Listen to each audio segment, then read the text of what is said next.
Hello and welcome to another CIS health testing webinar. Today we're going to be talking about BVD and more specifically the testing and the testing considerations to be made when trying to control BVD in the dairy herd.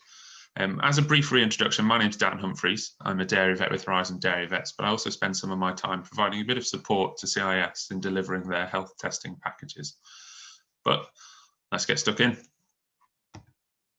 So, BVD, bovine viral diarrhea, something you'll probably all be quite familiar with because you don't have to go very far through any of the farming press and literature to see things about BVD. But BVD is a very costly disease. It costs the dairy industry a massive amount of money. But if we started to put it down into a figure that's per cow per year, the estimates are about £31 per cow per year, which when you look at that, sometimes you think, well, it's not that bad. But when you multiply that up by your 100 cow herd or your 200 cow herd every year, it soon becomes a massive sum.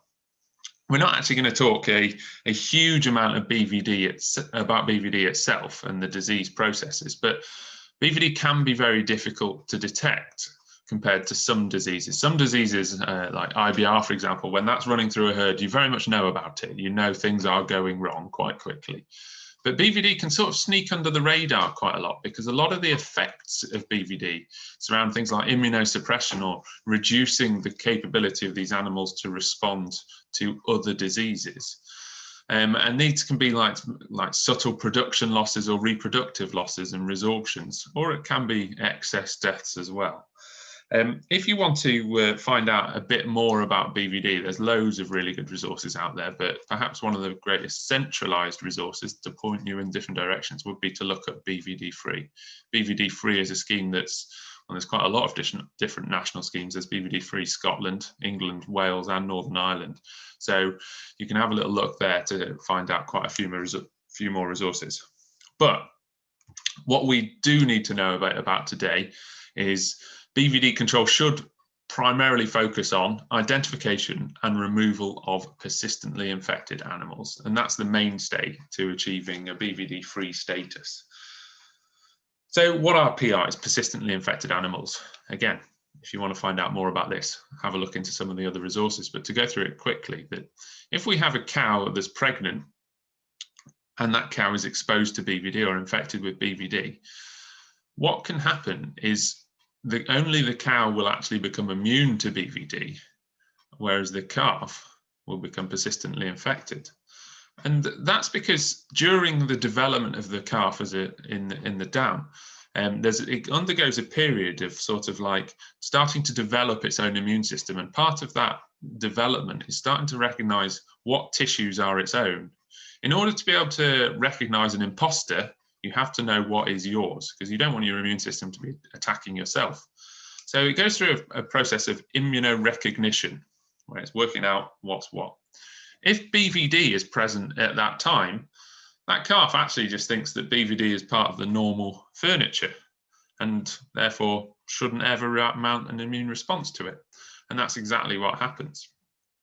If we infect a cow that's pregnant with BVD either side of this immunorecognition process, what we can end up with is resorptions or abortions. But these PIs are a bit of are the main part of the problem, really. A calf can only ever be born a PI. PIs are only ever born as PIs. You can't make a PI any other time in life. It has to be born a PI. And a PI cow, can only ever give birth to a PI calf. So the key points. A PI animal will shed large amounts of BVD virus and it won't produce any antibodies to BVD virus. It won't produce any of its own. And that's because it thinks it's part of the normal furniture. It doesn't have to mount an immune response to it. There's a little asterisk there next to produce no antibodies to the BVD virus, because whilst that is true, you can sometimes find antibodies in PI calves, and that's because they've been given antibodies through the colostrum. And so that can be in the first sort of 6 weeks of life, 6 to 8 weeks of life. It is possible to find antibodies in blood in PI calves. So it's just something to make note of and obviously plan our testing around. However, a transiently infected animal, so an animal that's infected with BVD that's not a PI, will only shed small amounts of virus for a short space of time, so perhaps 10 days or something like that. And it will produce an antibody response. It will produce an immune response to the BVD. And we might not be able to see that immediately, so that might take 2 or 3 weeks to actually be able to see that antibody response. But if we were to do subsequent testing, we would see those patterns developing. So a brief reminder of testing for disease. We've got the 2 options for testing. We can either hunt for the actual virus itself, and we're looking for antigens of the virus. So antigens are small components of the virus, specific components that we can look for. Or our second option is we look for evidence of exposure to the virus. So we're looking for the immune response to the virus. And in this case, we're looking for antibodies, which are a major component of an immune response. Putting that into context then, talking about those PIs as we did a moment ago, a PI will shed large amounts of BVD virus, so it will be heavily antigen positive, and it will produce no antibodies to BVD, no immune response to the BVD virus, and therefore they will be antibody negative. And these animals, this kind of test result is a signature of a PI animal. So this is what we're looking for when we're doing the testing. So the testing options. Starting on the kind of herd level, we're going to talk a little bit about bulk milk testing, and we can narrow that down to pooled milk samples as well. So if we're looking for antigen, we're looking for the virus, the PCR is an excellent surveillance test. And if you remember from our introductory webinar, the PCR test is looking for little fragments of DNA, which is very specific to BVD in this case.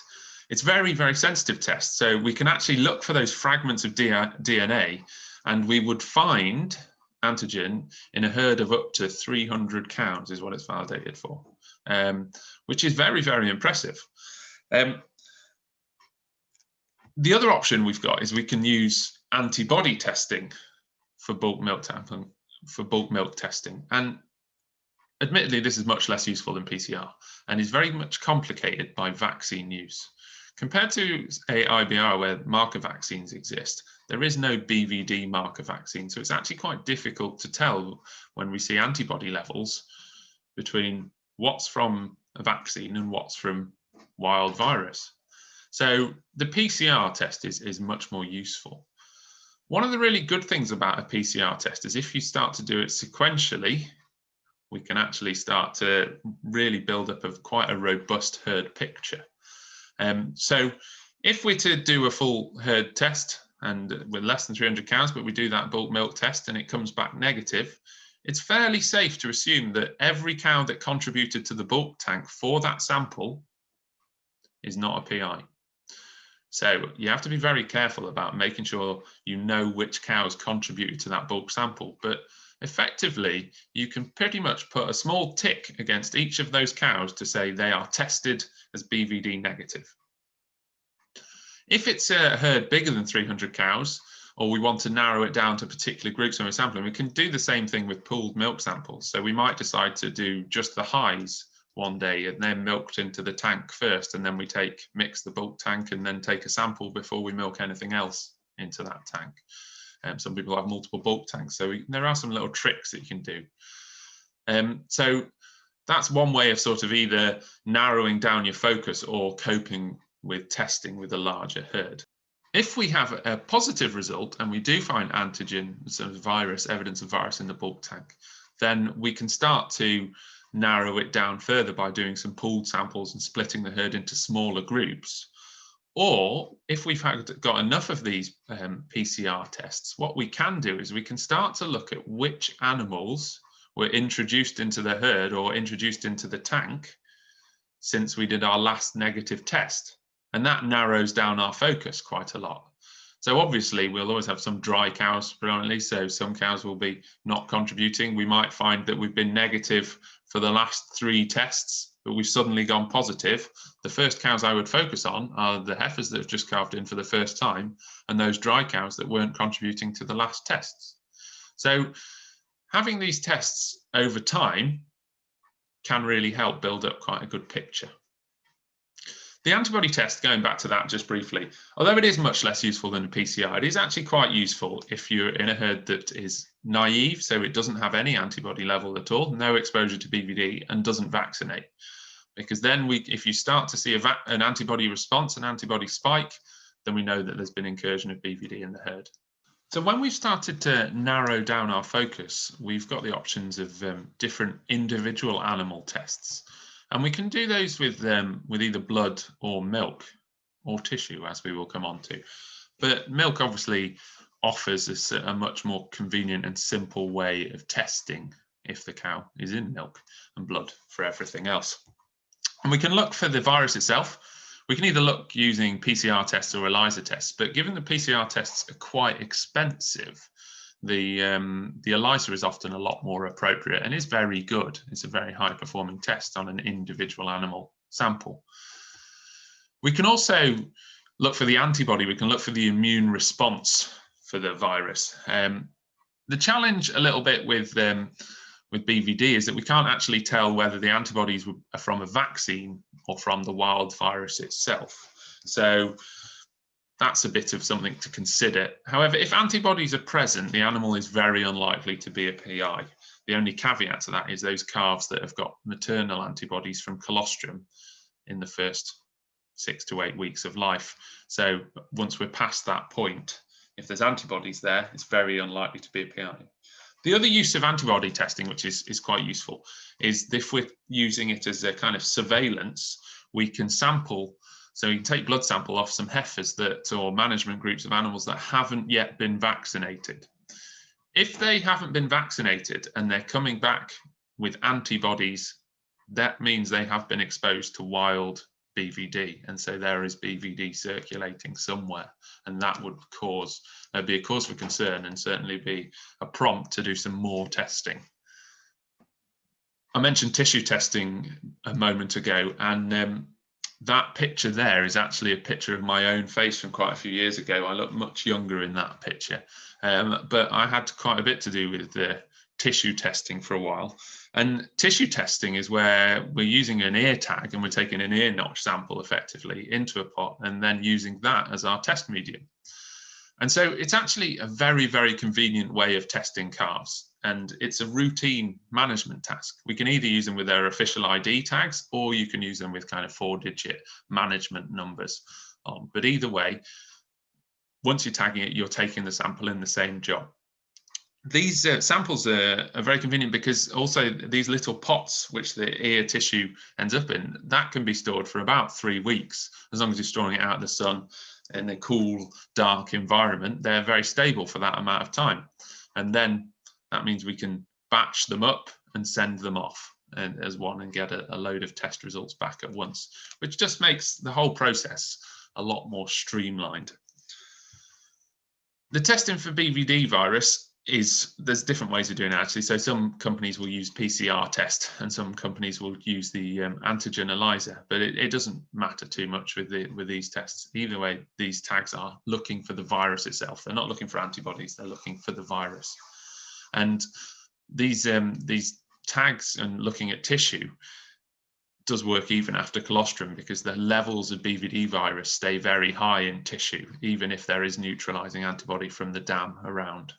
However, there are a couple of pitfalls to be aware of. If we're using it as a herd monitoring scheme, sometimes animals can fall through the cracks, and the animals that won't get tagged are things like dead calves or things that have gone quickly. There will be the occasional tissue sample that hasn't been taken. So when you've done the ear notch, the notch hasn't ended up in the pot for whatever reason, and that might come back from the lab saying not enough sample for testing. So it's making sure that those calves and those actions are followed up upon. And as I've just mentioned, there is the very, very slight risk of colostrum neutralizing antigen, neutralizing virus, although much of the research suggests that that isn't a case with ear notch samples. It is, however, the case with blood samples in young calves. So this ear tissue testing avoids that mainly. There is another benefit to BVD testing in general and some of the different test methods, but particularly with tissue testing, you're getting 2 tests in one. By testing the calf, you are in effect testing the dam, and a PI dam can only give birth to a PI calf. So if our calves are not PIs, not infected, then we know that the dam is clear as well. If we get a PI calf born that's detected on the tissue testing, it's worth testing the dam, because obviously she could have either been born a PI herself or been infected during pregnancy. But if we have a series of negative calves, antigen negative calves, we can tick the dams off the list as tested BVD negative. So over time, again, much like we were talking about with the herd testing in general, we can tick animals off. And spending that little bit of extra time with your results to make sure we've attributed results to their respective cows and who was contributing and whose calf was whose, means that if there is ever a breakdown, with surveillance, A, we're going to pick it up quickly before there's much damage, and B, we're going to have a very small group of animals to test. We're going to have our suspects, our prime suspects, which is much, much easier situation to be in than having BVD in the herd and wondering where to start. So again, these tissue tests, or the milk tests, the individual tests, over time, you get quite a good and resilient herd picture, which you can use to manage the herd moving forwards. So that's everything on BVD testing. As always, if you have any questions, then feel free to call your CIS area manager. There's a lovely interactive map online, which you can see in the PowerPoint just there.